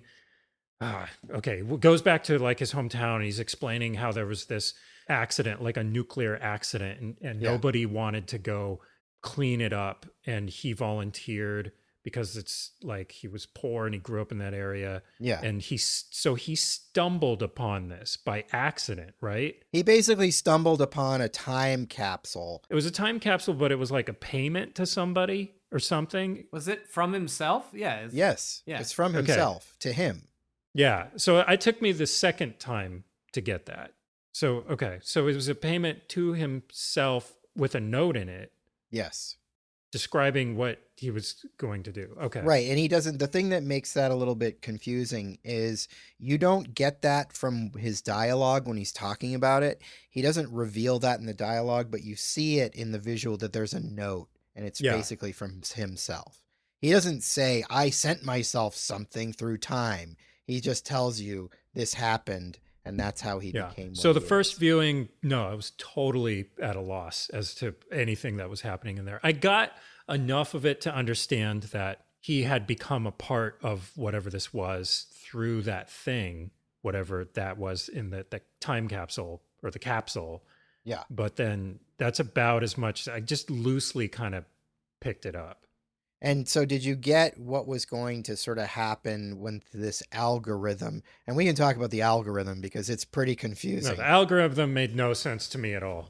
In the first viewing. So if they were to reverse the flow of time and everything in the universe flowed the other way, wouldn't it just be like time was flowing all in the same direction? Granted, in however billion millions of years, you know, we'll go into the Big Bang and reverse into that and we'll all die. But if everything is entropy the other way, it would probably just be like normal life. Like, except running backwards? I don't know. I guess that's why they say everything could explode or be just fine. But I think that was the general idea, whether this is just, it's completely loose, fuzzy logic. But the idea was that it would create like a Big Bang event if they reversed everything. Yeah. It would not only wipe out everything that was, it would wipe out everything that ever was. So, I mean, that's the thing about it that I like. It's not just you're blowing up the world going back in time. Right. So you're erasing Right. all of history, the complete history of the planet. Yeah, it's like a godlike nihilistic event. Yeah, but they had a thing where, like the future thinks that the only way they can survive is to go backwards. And it almost felt like they were trying to say that, we have to travel backwards so we can relive the good times because everything going forward sucks. Yeah, And then that's definitely there. Yeah, that's another concept that's like thrown on top of there. But like, Yeah. the other part that I don't really get about his whole plan is this whole like, if I die and this thing detects that I'm dead, I'm going to send an email burst about I'm going to spam email this thing. I'm like, whoa, that's the danger thing? What? Yeah, that still doesn't make any sense. Yeah, I'm like, how is that going to ruin the world? There's a lot going on in the end that I don't Yeah, understand. I haven't quite cracked the end nut. I feel like once it gets to the last 20 minutes, I'm still fuzzy. Yeah, no, and we'll talk about it, but let's just talk about a few more other things before Sure. we kind of get there. Okay, so we get to the protagonist like wins his way into dealing with Sator. I mean, because Sator thinks he's basically screwing his wife and wants to kill him. There's a couple of pretty good scenes. The scene where the fight in the kitchen, I think, is great. I think that John David Washington really shows what a good physical actor he is. He takes the cheese grater and he hits that dude. Yeah, that's so awesome. Pretty great. I love that. And then there's the scene where they're on these these super catamarans. It looked like Star Wars. It was ridiculous. Oh my God. And that was kind of a unnecessary scene. I didn't really understand why. That's just a James Bond. Look at this beautiful location and look at this cool fucking boat. It was just, it was like, look at the latest technology in boats. Yeah. When I first saw it, I didn't really understand what was going on with these catamarans. They're these super high-tech catamarans that have these like big fins and they go super fast. And they're in this gorgeous like seafront that's in near Pompeii, Italy, I guess. Amazing. Yeah. Just one of the most amazing locations. And in IMAX, it just looks so friggin' cool. You have to like run across the catamaran to like turn it around. Did you guys get that? Yeah, I only on this one where they jumped once they elevated, they had to jump to the other. Isn't that how all catamarans work? I thought you had to do that. But these are so anyways. fast that they have to be hooked into these harness like they're mountain climbing. So they like run from one end to the other. So Elizabeth Debicki thinks she's going to be able to kill her husband by pushing him off the catamaran, and John David Washington jumps in to save Sator, basically winning his trust. So that now this gets a little confusing to me. Like he knows where there's some plutonium, but he needs Kenneth Branagh's help to get the plutonium. Am I understanding that correctly? I think that's the ploy that he's saying is that he knows when there's going to be this convoy. A shipment is coming in, and I feel like he's got a piece of the puzzle, but he needs I think he needs Sator's men. Kenneth Branagh to do the rest. Yeah, I'm not sure what exactly the ploy there is. I'm definitely confused about that. It's not like Sator is an arms dealer, but it's not his plutonium. It's this shipment of plutonium but it's set up by the Indian woman. Her name is Priya. Yeah, Priya is this figure, the sort of authority figure that we keep coming back to throughout the movie. She is an arms dealer, but she's also pulling strings, it seems, for Tenet. Like we're taking her as almost like Tenet's leader, but we don't really know for sure. It's kind of left vague. I think she's the one that's actually created this convoy with the supposed plutonium in it. I think that and John David Washington thinks he's actually stealing plutonium. Right. But what he's really stealing is a piece of the algorithm. Yes, and I think they say that later on that they're like these weapons were kept in the same facilities that, nuclear weapons were. So basically everything that they mention as plutonium is just basically code for part of the algorithm. Right. Yeah, I didn't really catch that, but I'll take your word for it. Troy, did you understand what was going on here? No, I have no idea what you guys are talking about. Okay. That whole convoy, plutonium, I didn't catch. That's any a of subtitle that. thing because they called it 241 plutonium and then they shorthand to 241 and I'm like, how the fuck is anyone supposed to put that together? I don't know. You guys, like I said, I watched this twice And I think the last time I saw it was probably a couple weeks ago. And I was going to come into this podcast thinking, like, I got it. And I have no idea what movie you guys are talking about right now. It gets a little confusing. But yeah, I cracked it today. I think I cracked it today. I don't really understand how the whole. So it's basically a scene very similar to the scene in The Dark Knight where Joker and his goons in the truck go after Harvey Dent in the police van. But it's way more complicated. Basically, what I think is happening is you've got Robert Pattinson and John David Washington in a car, and then you've got all these guys who I think are Sator's men driving, like there's a fire truck and stuff and a couple of other trucks. We've got this vehicle that's got the supposed plutonium in it. It's like kind of just a van, right? Like it's almost like a police van sort of.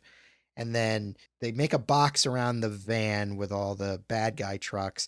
Then John David Washington, dressed as a fireman, climbs up, goes into the van, steals the thing with the plutonium, which is really the algorithm, and then jumps into the car with Robert Pattinson, and then they zoom off. So they've got the thing. That's how the heist is working with the convoy. I think when I saw that scene, I caught that there was the MacGuffin with the plutonium. Yeah. But I was so wrapped up in the sort of physical aspects of what was happening with that chase that I just completely forgot like why I was there. Oh yeah, first time I saw it, I had no idea what was going on.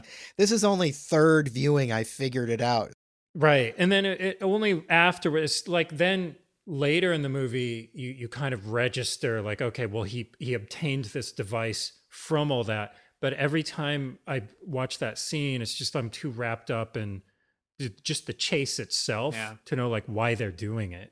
But for me, what gets confusing is after all of that, then we sort of come into this thing where there's a car coming backwards, like shit starts happening backwards.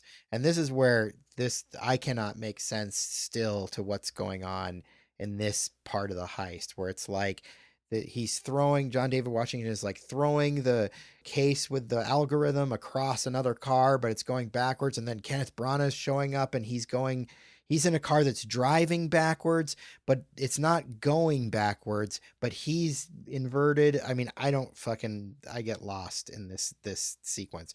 It's exciting and it's fun, but it's totally confusing to me. And Kenneth Branagh has like Elizabeth Debicki at gunpoint, and then at one point he gets out of the car and gets into another car, and she's left in the car, and that's when she does the thing with her legs to open the door so John David Washington can jump in and save her. Okay, this was something that again, like later in the movie, it's when he goes back to try to correct it. Does it make a little bit more sense because I think he's trying to throw it to himself. He does, and if you watch it, when he throws the Pelican case the first time, you actually see the algorithm outside the case, like in his hand.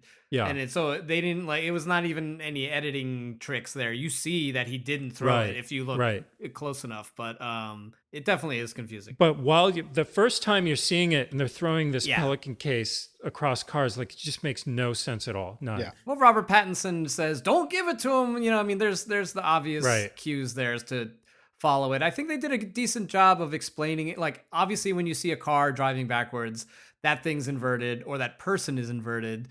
And then with the mass, it's even better because they give you that sort of hint and saying, all right, this person's inverted, and you don't really know each time. And I'm curious now, like when he's counting down from 3, 2, 1, he's like, was he counting up, or did he know when exactly this thing would happen to him? I think he was counting backwards in his inverted self to let them know.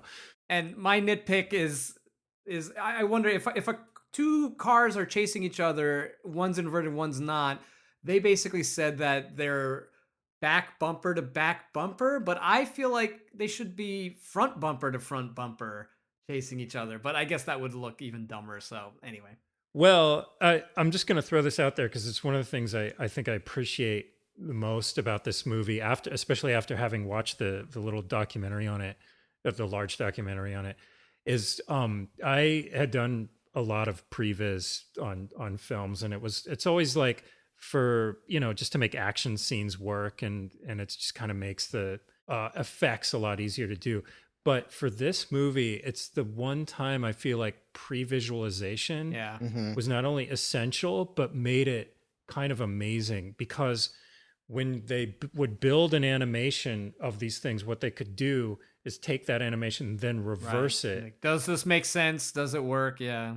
and see exact, and then take two different times. They could actually do this in time. They could use time and see if the car, like, is the car going to go forward Right. or is it going to go backwards? And they could dictate all of this stuff in pre-visualization. And it's kind of phenomenal using that technology to get all this down beforehand. There's a bunch of YouTube videos where people use their like 3D models and do the same thing. It basically looks like a previs, but like people have worked it out like exactly what happens, and then they play it backwards and they show it I again. should and- watch some of those. Yeah, you should watch some honestly. of them. It's confusing and also exciting at the same time to be like, oh Yeah. right. I will admit that my brain doesn't totally work that Yeah. way, where I can fully understand. Even after seeing the movie 3 times, I'm like, I can piece things together better for sure, but I'm still like, Mhm. Well, you can imagine, like, trying to build all this stuff in 3D models and everything. And then, like, with a team of people playing it in reverse and saying, like, okay, is this working? Like, And I'm sure, like, in Christopher Nolan's mind, he understood it all Yeah. perfectly, but takes my mind a little bit of work. yeah. But so it ends up in this scene in a warehouse, basically, where there's a sort of showdown between Kenneth Branagh and the protagonist.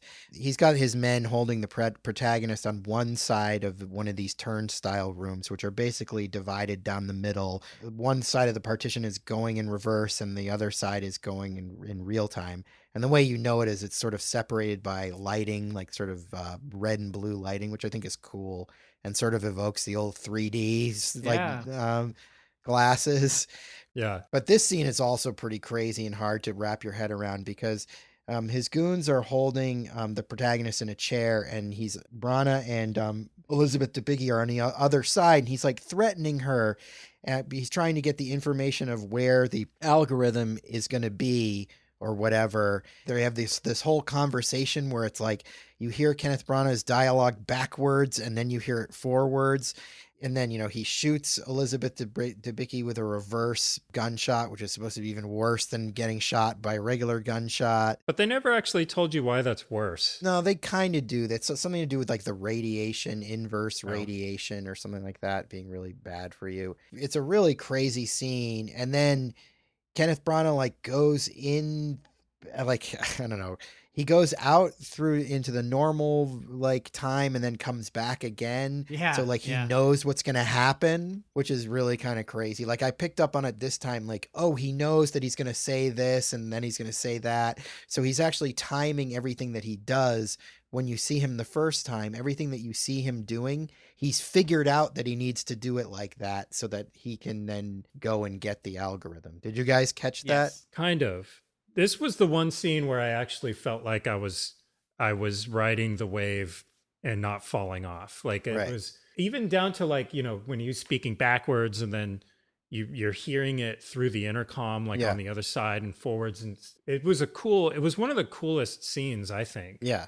Because you're kind of watching their theory play out in real time. Well, and it's set up like this interrogation scene. Yeah, and I think this is the one time Christopher Nolan's sort of, offering to hold your hand a little bit was the sort of color coding the two rooms. Yeah. Which was definitely a visual thing that we needed. That scene would have been dumbfounding without having a red room and a blue room. Right. This just goes to show that this whole movie was not intended to be understood on one go round, because they, when what's happening, you could tell in some of the editing that they repeat certain moments in the reverse time. And so that they're like, okay, you saw this going backwards this time. Now we're going to show it to you forwards as the inverted protagonist's point of view this time.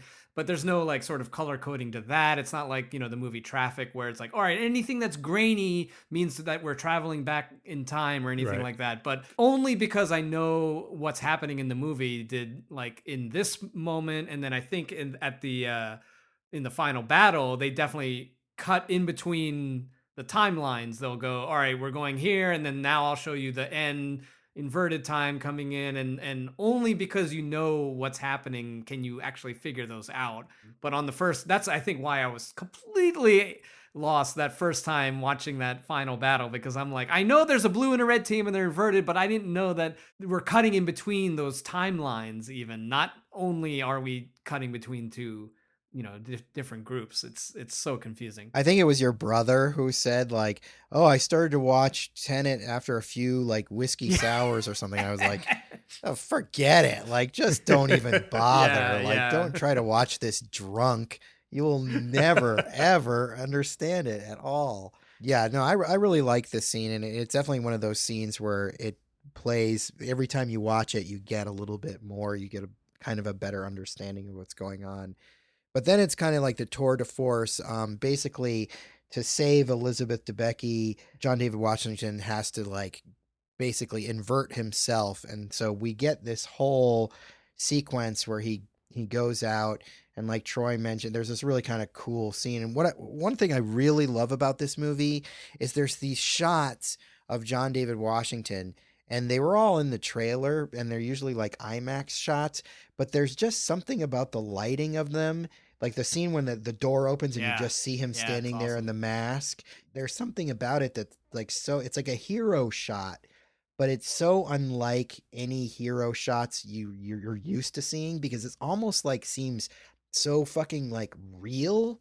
You know what I mean? And then you're getting, it's not like heightened. No, it's the fidelity of that IMAX image, because it's a giant print that just soaks up all the light, and you've never seen anything with that much visual integrity. It's stunning, especially in 4K, and you're just like, oof.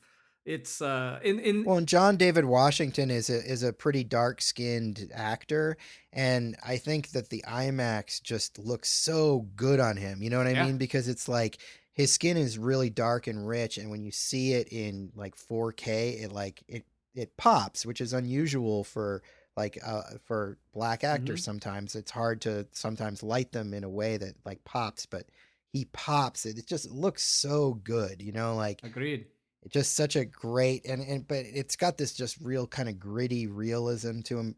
But he like comes out and he's got the gas mask on, and then you get the reverse shot and you see the world, and it's like it seems kind of normal, but then you notice like the smoke is blowing the wrong way, and like the birds are going in the wrong way. I never really thought about that. Yeah, I think it was just that I was so invested in the story that I felt like I was in that experience. I didn't really pick up on the close-up shots on his face, but I mean I know now as you're describing it, I know exactly what you're getting at, but I think that I just sort of felt like I was there because I was invested in the story at that point. If I can be nerdy technical for a moment, I have watched this movie now in all three formats that I bought. I watched it first in the 4K, then I watched the digital version, the digital download version, and then I watched the Blu-ray today because I watched it in my den.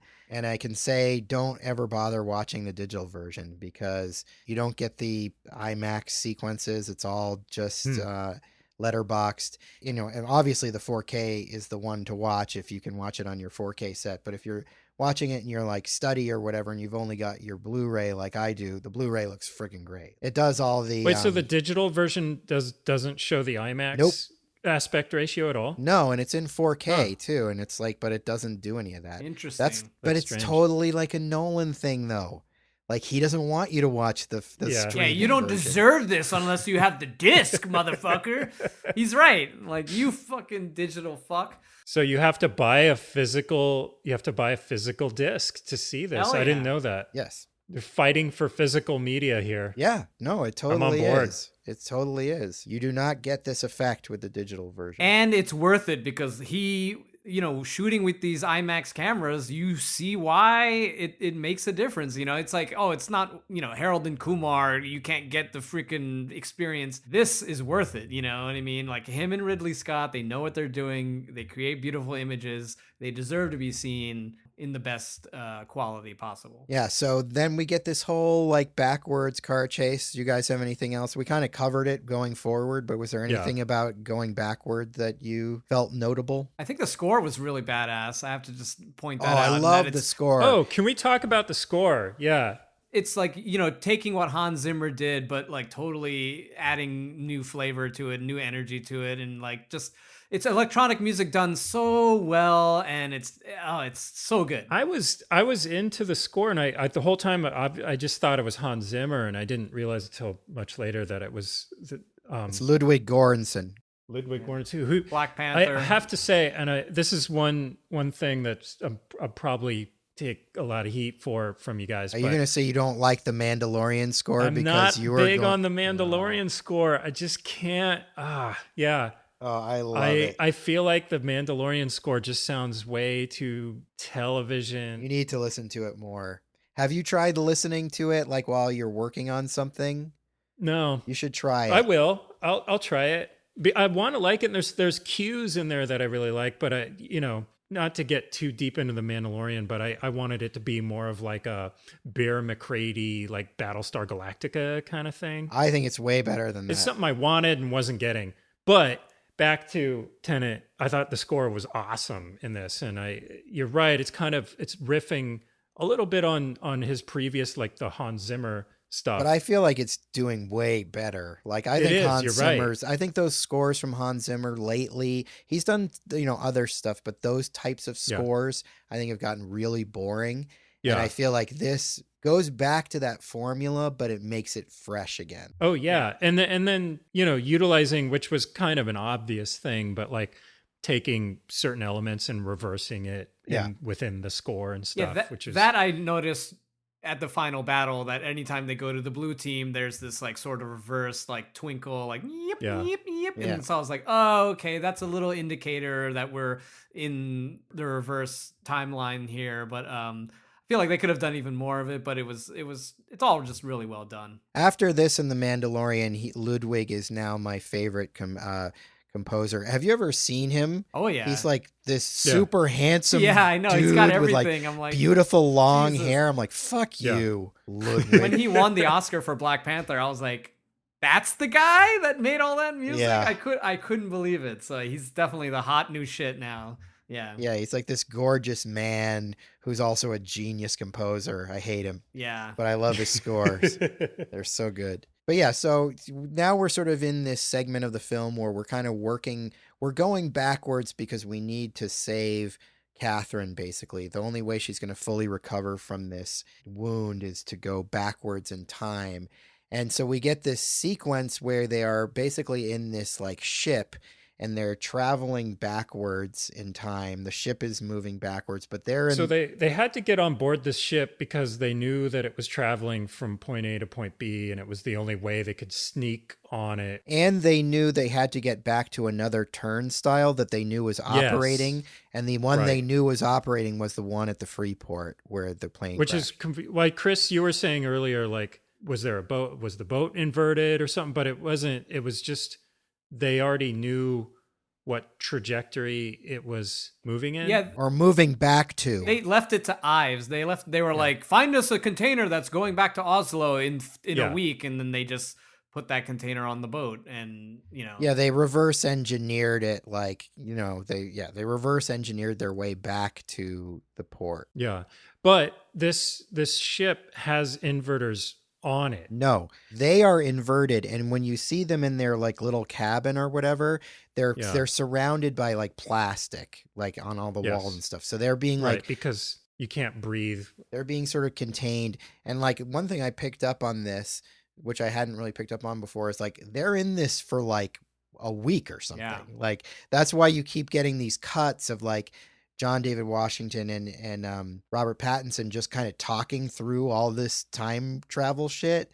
We're to take it that they're having these like crazy time travel conversations for like weeks on the end. Like sometimes Robert Pattinson's like too tired and it's just like, well, let's just talk about this later or whatever. And then they cut. Yeah. Oh, wait. So I'm confused because there's two ships. There's two ship scenes. So there's two ship sequences. They're just on a cargo carrier, a cargo ship. Yes. trying to get her back to a They're turnstile. in like a shipping container. Yeah, I'm getting this confused with the other ship that has the army Yes. on it, and they're training and everything. When they're training. No, this is different. So they're just stowaways essentially. Yeah.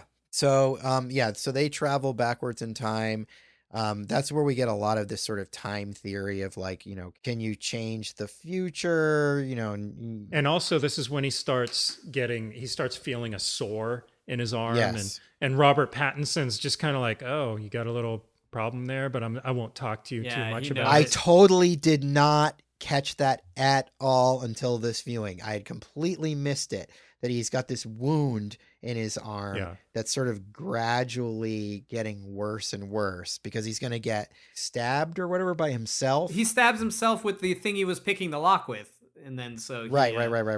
Oh, I thought he shot himself No, in he the stabbed arm. him. No, he got stabbed. He does shoot at the window, at the glass, but he doesn't hit himself. Okay. But Robert Pattinson knows exactly what's happening with that. Right, because he's seen him before. Yeah. He knows what's going Yeah. on. Yeah, that was a really cool detail that I did not pick up until this time. And then right before they get out into the Freeport, John David Washington like looks at his jacket or whatever he's putting on. He sees that there's a stab hole in it. And he's like, oh. And I feel like at that Right. moment, he kind of gets it, what's going to happen. Like, because I mean, he knows Yeah. where they're going. And he probably, he remembers what happened. That kind of sets us up for, they come into the Freeport and the plane crash has happened and they're like taking her in a gurney through this chaos. And then they go into the Freeport. He sort of gets like sucked into he gets blown into underneath that like door and into the Freeport. And then we get the fight that he had in the beginning now from this new point of view where he's the person in the gas mask and the suit. We see him get unstabbed basically. Right. And this is why I liked during the first viewing that it was a little understated because you're going to see it twice. So I think now I feel like they really showcased some of the weird maneuvers this time around and only hinted at it earlier. Yeah. Which is why you felt like that first fight scene was a little underwhelming. Didn't quite deliver. Yeah. When they bring her, they reinvert her to go back normal. Did traveling backwards inverted a week help heal her? And then they were able to take it out after she went back around again? Yes. They needed that time to heal her properly. Okay. That was the only way to like basically save her. But since she survived that. I thought it wasn't the duration, but it was the fact that she needed to exit from another inverter. No, because they could have just done that right there. It was the time. Once they invert her, then she's back to just normal healing. But if she didn't heal going in reverse that time, she would have died. It would have killed her within 3 hours if she had stayed in normal. Right. So she had to remain inverted for that long, right? Here's what I think the idea is, and this is not explicitly stated, but because of whatever radiation you absorb when you get hit with something going in reverse, that's going to kill you really quickly. Like you're really just healing like normal, but if you stayed in normal time, the radiation, you can only like stop the trajectory of the radiation by going backwards, or else it's going to kill you. The wound will kill you. Like, so she's just healing from a normal bullet wound going backwards. If you're going backwards, because it's inverted, you're going in the same direction as the bullet. So, although does the bullet get reinverted when you go through the turnstile? These are the questions you can't ask. No, that makes sense, though. I see that. I understand. That's what I thought it was. I thought you had to go through a different turnstile to reinvert it's the bullet. It's about the radiation that's caused by the inversion. That would make sense. So, they're all going backwards. They determine that Kat has got to go back to this time when her and Sater were last had a happy moment, which was in their vacation in Vietnam. She's going to go back to this moment and be with him to try to get him to kill himself, because we find out. I understood it. It was one of the things that I actually was kind of grasped upon first viewing. I just thought it was a little weak. Yeah. It just didn't seem like, in fact, everything about the scene, down to her like her plan to take suntan lotion and like make the floor slippery to push him off for some reason. Like none of this seemed to be. It made sense, quote unquote. We need to talk about this because it does make sense. I mean, so basically two things are happening at the same time in the conclusion. There's this big military operation that the protagonist is a part of, along with Robert Pattinson and their new friend Ives, who's a military dude who's played by Aaron Taylor Johnson, which I did not recognize him at all when I first saw it. I did not know that was him because he's got like a beard and he looks much skinnier or something than he usually does. I don't know what it is. Maybe it's just the beard. And while Kat's going back to the yacht in Vietnam to keep Kenneth Branagh from killing himself, because we find out he's got a pancreatic cancer. So this is all a big death trip for him. He wants to destroy the world because, as he puts it, if he can't have the world, no one can. This is also reflected in his relationship with his wife, who wants to leave him. Which is fine. That's another big James Bond villain. It's a totally fine villain motivation. I'm totally cool with it. But so what's going to happen is when he dies, like you said, there's going to be this like email burst. Yeah, I'm like, he's going to spam everybody to death. Wasn't it like his Fitbit was going to like send a signal to a bomb, or it's going to basically create the moment, the impact of this reversal in time, right? Well, or something. Okay, it's how this thing works is confusing, but he has a doomsday device that's linked to his Fitbit. Right. I mean, it's easy enough to understand in those terms that there's a doomsday device linked to his Fitbit, but when you try to understand what the doomsday device is and how it works, like still to this day, I do not understand it. There's like a drop off. They keep saying the drop off. Okay, so now there's a bomb and there's an algorithm. There's a bomb above the drop off. So is the bomb, if the bomb goes off, is that going to create the destruction? I thought that was supposed to seal everything up so that no one could find it. That bomb definitely went off. This stuff is too many things going on. Yeah, it's too many. They definitely know that they won because like the bomb. That's how they know that moment is the moment to go to, because that bomb went off and nobody died. So they know to go back there. But by dropping off the algorithm, the complete algorithm in the drop off, what it's doing is sealing it so that it will actually create the event. Right. Okay. Yes. Right? I believe so. The bomb just seals it up. So the bomb exploding will vis-a-vis create the event. Am I correct or incorrect? If the algorithm is there. Yes. If the algorithm was put in that thing and then the bomb went off with it, right? Like, you're asking me and I don't have the answer and I'm talking out of my ass. Right. So you drop off the algorithm in the drop off. In the drop box. Right. Yeah, right. In the drop box. The bomb goes off and it seals it, making certain that at some point the event will reverse itself and nobody will be able to stop it. Okay, so now if Kenneth Branagh dies, does that mean the bomb goes off? Yes. Okay. Bomb goes off, seals the algorithm, the event happens. Yes. So in effect, if the bomb goes off, then everything goes to hell. I think so. Okay. Chris, is that your understanding? That was my understanding up until this last viewing, but then in this last viewing, I remember Robert Pattinson writing off some like dialogue that said it's probably linked to some email burst where he'll tell everybody the location of the algorithm, as if like he would just tell his enemies where it was. And then I don't know, it's almost one of these things where like just leave it alone. We understand what you're dealing with, and I feel like sometimes Nolan fiddles with things that he doesn't need to fiddle with, you know, and just leave it alone. We don't need that explanation. We get it. What it's called in writing is when you put a hat on a hat. Yes. He's putting like 16 hats on. Right. Yeah.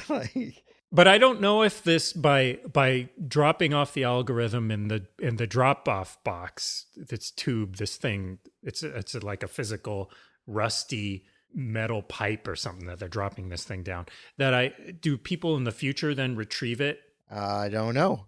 Okay.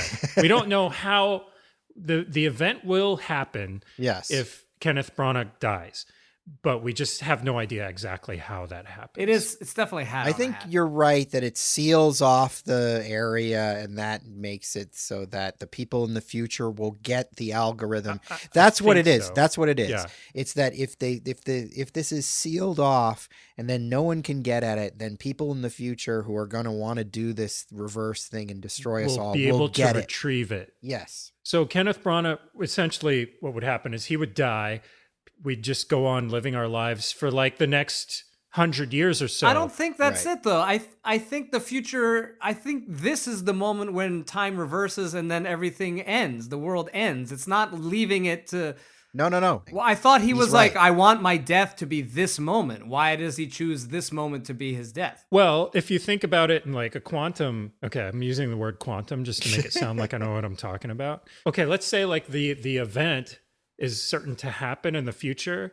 It doesn't matter if it happens like 100 years from now. If it wipes out all of history, then basically maybe it would happen at Kenneth Branagh's death. Yeah. And he even says like his son, the biggest sin I did was to bring a son into a world that was going to be destroyed. The implication there is like his son is going to have some life left to live, but it's all going to be for nothing. And then plus what this thing is going to do is then it's going to destroy everything in history going backwards. Right. And so like it'll just trigger a series of events that will basically wipe all of time and space. Yeah. So if that happens at all, then it would be certain to, we would go through the 100 years to that event, it would happen, but then it would wipe out those 100 years plus everything else in history. So essentially it would kind of happen. I feel like the bottom line is Nolan's trying to have an emotional climax at the same time as this action climax, and it doesn't really work for me. It didn't work for me the first time. I was kind of like, when they do this type of thing and you're like, no, but everything else is way more dramatic than, oh, let me put some suntan lotion on you. And it's like, come on, like it doesn't work. They don't feel equal to me, and I'm just kind of like, this is kind of silly. The moment that is most obvious is there's this really poor Elizabeth Debicki gets the worst line in the whole movie, where they're talking about like, yes, and then everything will be destroyed, and she's like, including my son, and it's like duh, yeah. Like, no, he's gonna be fine. I mean, like, yeah, including your son. Jeez, lady, it's not enough. Think about somebody else for a change. As you're watching this, and I think this is probably 99% of the audience, nobody understands how this thing works, but essentially it's like a little clock on a stick of dynamite, and that's all you need to know. Like it's a ticking bomb. If he dies, it's going to go off, and everybody pretty much understands the story. Yeah, we got the stakes, but it doesn't hold the water for me. Yeah, I think Christopher Nolan thinks it's fun for everybody. You know, he thinks, oh, their minds are bent. I did it. I accomplished it. It's not terrible. I just don't think it's the best moment in the movie for me. One small detail I will say is that she pours a ton of suntan lotion onto his back, and when he pushes him against the thing, and I'm like, oh, there better be some that he's white. He's getting it all over the couch, and then when he stands up, you see it on his back. So I was like, thank you for that continuity, Christopher Nolan, because that would have been the most egregious mistake you ever made in this movie. This was one of the things that was one of the most convoluted, more than the bomb. Like her trying to make it all slippery to push him off, because her role in that situation was to just delay him. Yes. She's not supposed to kill him at all. Yeah. She's not supposed to kill him. So there's this whole buildup and suspense where she's trying to kill him, which is going against everything that which we were expecting her to do. Right. And the way she's going about doing it is the dumbest plan, which is to make the floor slippery. Was that? Or something. Well, okay, no. Okay, well, she actually kills him with a gunshot. She kills him with a pistol. She's got a silencer. She shoots him. The floor is so that she can push his body off of the boat, and then they can drag the body away in the boat with the Indian guy that she's meeting. I don't know why they need to take his body away. I don't know what the significance of that is, why she can't just shoot him and jump off the boat. But I mean, she's not supposed to shoot him. And if she does shoot him, they've already told her that if he dies, everything ends. I know. And this bothers me about the movie. They're basically saying if you kill Kenneth Branagh, then everything is lost because the thing's going to blow up and we're going to lose the algorithm, blah, blah, blah. But then she does it and it doesn't happen. Yep. Yes. And then she asks him, like, she's like, oh, I guess, are we okay? So I got away with it? Like, no, she goes, did you figure out something else? And he's like, yeah, we figured out something else. We figured out how to spam. Right. We took all those that email blasts and we figured out a way to delete them all. And like, that's it. Like, and her reaction is like, oh, okay, good. Yeah, John David Washington's not even mad. He's like, yeah, we figured out something. It's like it's like talking to your friend on the phone, like, oh, I'm sorry, we actually left the party. And you're like, oh no, it's fine, it's cool. I'm just gonna go home. And it's also a lame thing to give to the woman, as if like, oh, she couldn't control her emotions, she just had to shoot him even though the whole world was at stake. And then she just goes, oh, it's fine, but it's just because of her emotions. It's like, it's pretty lame, Nolan, to give her that role. But anyway, like she was able to get her revenge and eat it too. Right, just shoot him after the fact. I feel like, I don't know. Yeah, she says to him she didn't want him to have the pleasure of thinking that he had won. Right. They do mention that he disappeared after that day or something like that. So I feel like they know that he disappears after that. So they had to take the body because he's not supposed to be found there or whatever. It's what's happened has happened. So they had to take him. But it is weird but you're right, Troy. I feel like they did it. So that's why they have to tow him. I guess, but she like undoes the thing before he's even dead, which I get, Troy, why you would think, oh, that's part of her plan. He'll slip, he'll fall through this little thing. That's a safety thing. But like, I feel like they were just saving time so that after she kills him, she can just throw him in there without having to uncouple this. And that's what it ended up being. Yes. But because it was cross-cutting with this other plan, her plan was simply to keep him occupied. And then she's doing this whole other thing, which seemed like part of the plan. I'm already totally confused because I'm trying to figure out how the drop-off bomb works. Yeah. And I think that... We haven't even talked about the temporal pincer movement. Is that with the briefing? This briefing they dropped on you? Yes. Okay, so... The red team and the blue team, one team's going forward, one team's going back. What I did finally get is the reason why one team's going back is so they can report the stuff that's happening to the team that's going They were a reconnaissance team. So they went in to fail. The red team goes in to fail, and the other one... To fail, and then come back and tell them where everything is, and which is happening simultaneously. Right. And there's an element of they see something happen, so they do something to make it happen. Like that whole thing with the tower. Does one team go in and actually let the bomb explode? Yes. They said the red team is supposed to fail to disarm the bomb. Like the red team's mission is just that, no matter what. And then it's just to witness the bomb going off, so they know where everything is. I think so. And then the blue team comes in and then tells the Splinter unit, which is just Ives and which is more confusing. John David Washington, the information that they need to know to go do their thing. So the red team doesn't really even know what's happening. Like they're just coming in. But because this is like all happening at the same time, the bomb goes off and it doesn't go off. Yes. Right. I mean, the bomb definitely goes off because we see when they get when they're pulled. Yeah, that's the when bomb Robert off. Pattinson pulls them out of the drop.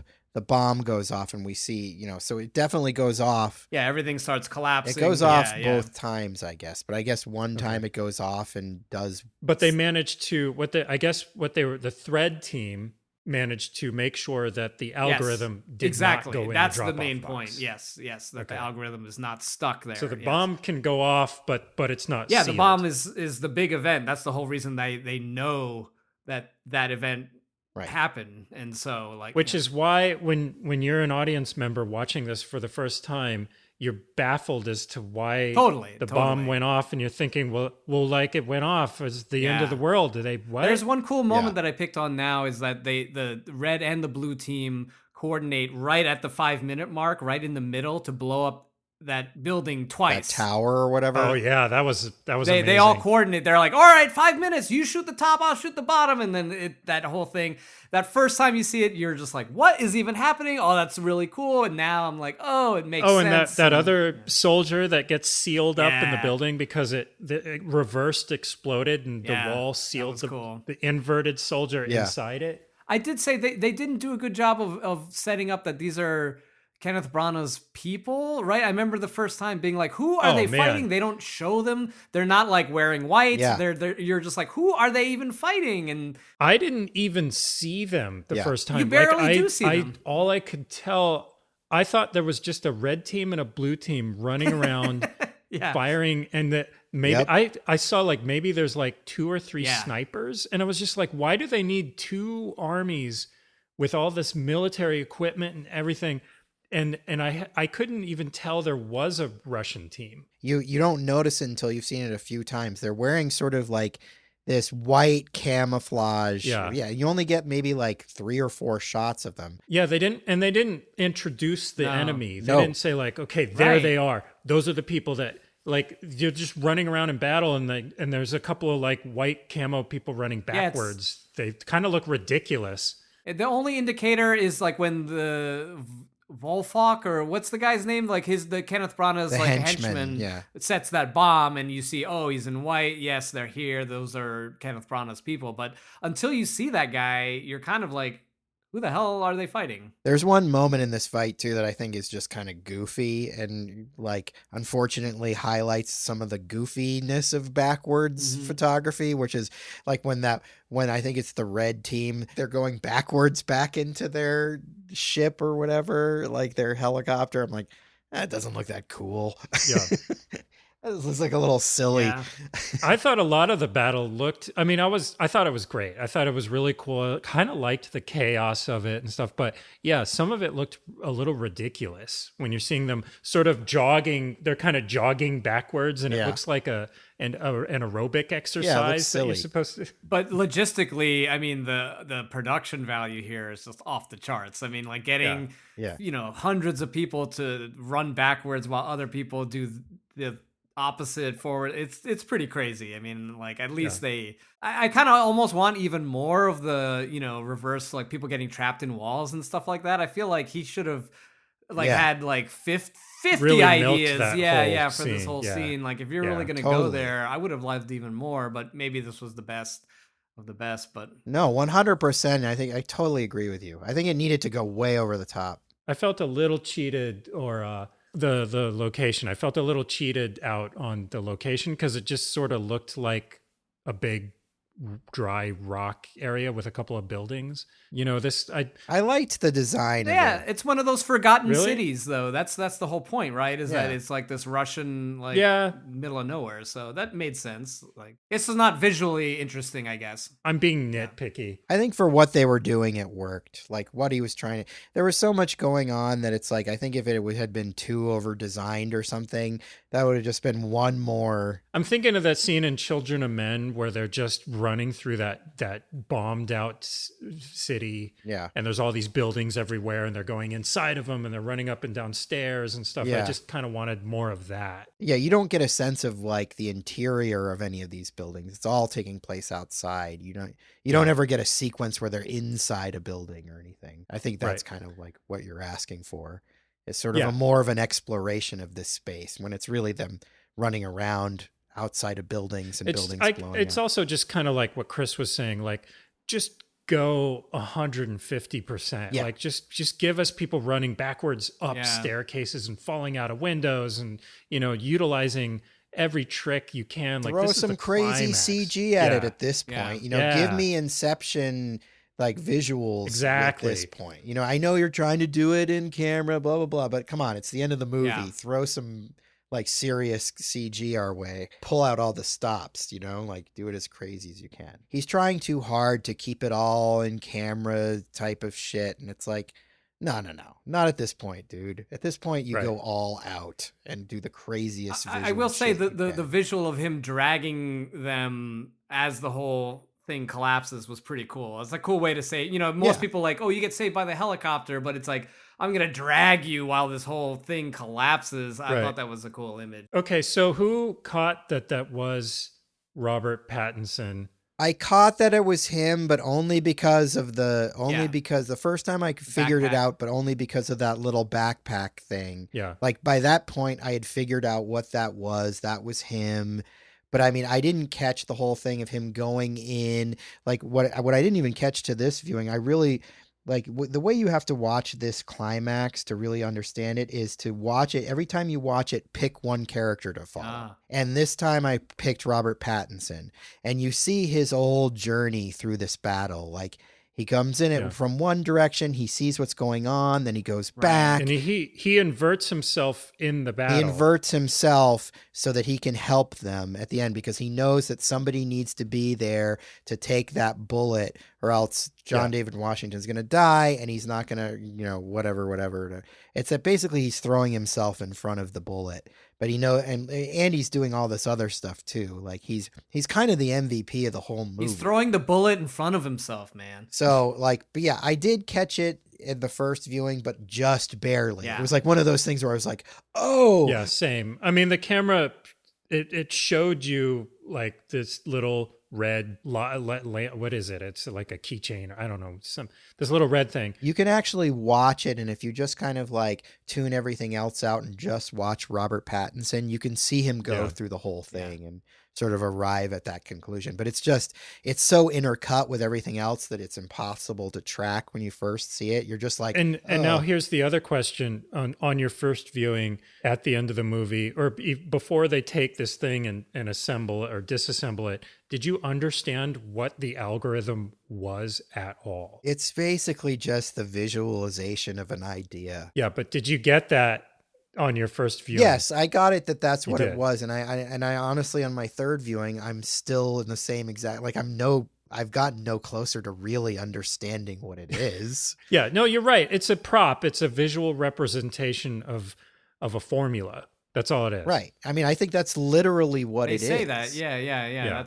So she doesn't have any records of it. It's just, this is the only record of right. He says there are no digital versions or whatever. So it's like the only way the people in the future are going to be able to understand how to put this into effect is to look at this physical object and see how it all works. And they're going to understand it. They're going to be able to interpret this information, this physical information, into making this inversion happen that they want to happen. Right. So the device doesn't cause the reversal. It's just, no, it's not a machine. It's the blueprint for the Doomsday device that they'll make later. I think what's confusing about it is when you see it the first time, you think it's a machine, and it's not a machine. Yes. It's like an art piece that will tell you how to do this. That's a really good way of explaining it. That's right. Yeah, and that's basically it. And then they have their scene where they break it all up, and they're all like, Ives is like, yeah, I'm going to probably have to kill you guys, but we won't. Like, it's so casual. Yeah. Like, of course, and then we end our lives. And I'm like, what? But I do love the scene between the protagonist and Robert Pattinson, and I think it's a really great little friendship. Their friendship is the heart of the movie, and I think I love this is the end of a beautiful friendship, and he explains to him that he was the one that hired him and trained him, and they have all these adventures in the future, but he's at one end, and I actually caught that this whole thing has been a temporal pincer movement, and like John David Washington is only in the middle of it, so it sort of hints that they could have a Tenet 2. Yeah, I love that. We got up to some stuff. I'm like, I love that. And so it seems like Robert Pattinson also has to go back to the opera too, because if you watch at the beginning, he also saves John, and that was the same day as this whole climax, right? Yes, it's the exact same day. So he's got to reverse, go all the way back to the opera, save him, and then reverse again to finally die at the doorway, right? So he's got a lot of work left. I guess. He's got a lot of work left in front of him at this point. Not just. I'm not ready to do the math on that. I'm just saying, I think you're right. And so then our last scene, we basically John David Washington knows that the Indian woman is going to kill Kat, but he shows up and we get the big reveal that John David Washington has been the head of Tenet all along. He created Tenet in the future, and this is really all him. He's been in charge the whole time. That's the big twist. It seems a little rough that he should kill her, because I mean, I feel like she was just following his orders and he like literally kills her in cold blood as a loose end. It's a little harsh, yeah. Yeah, I don't know if she was necessarily a villain. Well, she's an arms dealer, yeah, right? that's true. So by That's being true. an arms dealer, I think you can sort of by default be a villain. Easy trigger to pull. Right. He does say that. You're right. Yeah. I think we're supposed to think that she's a pretty terrible person when all's said and done. So Robert Pattinson does say, he goes, aren't you going to not even check from her from afar? And then I don't know if you want to get into this fan theory stuff, but that Max is Neil, because Maximilian, you go to Yes. the last 4 letters of Maximilian and then reverse them and it's Neil. So they're saying, I'm totally ready to sign off on this fan theory. I think it is. I totally believe but it. that means he was in reverse. He's in reverse for like 10 years though, like, because he's got to grow up to be at least like 20 and then reverse and then another 10 years to get back to where he was. Right. So You don't age in reverse. You keep aging. yeah, I'm saying, so like he aged and like, when did he start traveling backwards? Like, because you can't just jump time. He's literally got to like live 10 years in reverse. Yeah, it was probably about 10 years. That's crazy. But yeah, I think it's a cool idea. Like, but it makes sense that he knew John David Washington was there because he knew that he was checking in on them from afar. And I feel like that's the line. You know what it is, Chris? It's Deckard was a replicant. Right. It's the same thing where it's like I feel like Could be, Nolan is yeah. telling you that that's what he's planting that there, because like why is like Robert Pattinson have blonde hair? It just seems like Yeah. he's clearly visually trying to tell you that he is the kid grown up. He's not definitely saying it, Right. but I feel like it's there. I think that's a fan theory that kind of tracks and makes sense. Yeah, I think it's fun though. And it does track. But yeah, you're right. That would mean he would have traveled back in time for a long time. But I don't know. Maybe that's Tenet 2, where we get like a crazy backwards time adventure. They should call it Go Hang a Salami, I'm a Lasagna Hog, which is the world's longest palindrome. So would you think it would be the most disgusting thing you could do inverted? Definitely taking a shit. I mean, it has to be taking an inverted shit. So, any closing thoughts on Tenet? I mean, do you guys think that this would have been a smash super hit if it had come out in a time when we weren't in a horrible pandemic? I guess I do agree with you that if this did come out under normal circumstances, it probably would have been a controversial film. There would have been a lot of backlash against it for first of all, how confusing it was, but also the infuriating sound mix and not being able to understand it. Yeah, I can see this not, like, I think you were right to say this probably would not have done well. It would have been one of Nolan's films that drew the least box office. Yeah, it would have still been a hit and nobody would have been embarrassed or anything, but it would be for him, I think it would have been a step down in what he was sort of used to seeing. I don't think it would have been a flop. I think it would have easily made a lot of money. No way would it have flopped.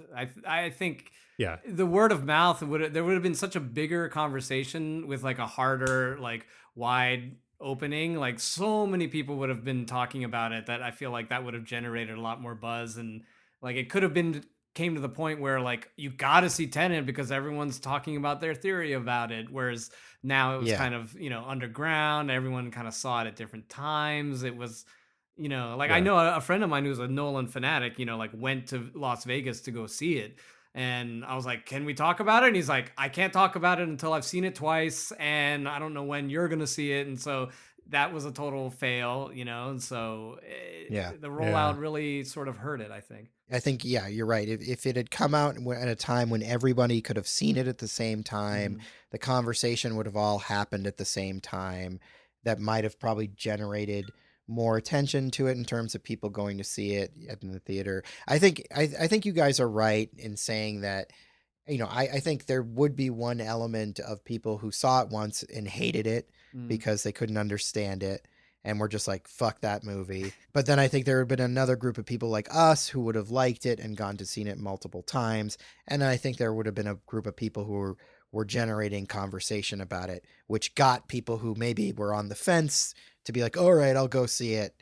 It would have made a decent amount of money. My guess it would be somewhere around 700 to 800 million worldwide. I do not think it would have broken the $1 billion club. Yeah. I mean, his movies don't always anyway. They just kind of get close, but it would have been a hit. We wouldn't be covering it. But COVID happened, so we get to cover it. Yeah. Silver lining. Silver lining to all this. All right, well, I'm going to go take an inverted shit and put together an algorithm and just start this whole podcast over again in reverse. Yeah.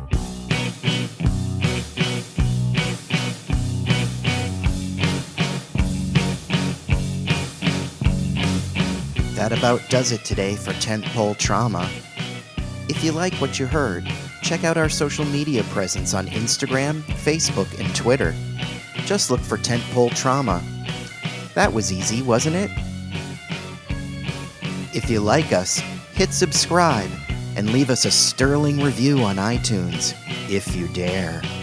If you really like us, head over to patreon.com and get involved in one of our fabulous tiers. You'll be glad you did. Want to communicate with Tentpole Trauma? Send an email to tentpoletrauma@gmail.com. We'd love to hear from you.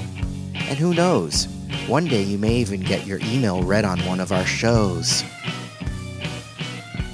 Well, thanks for listening, and we'll see you real soon.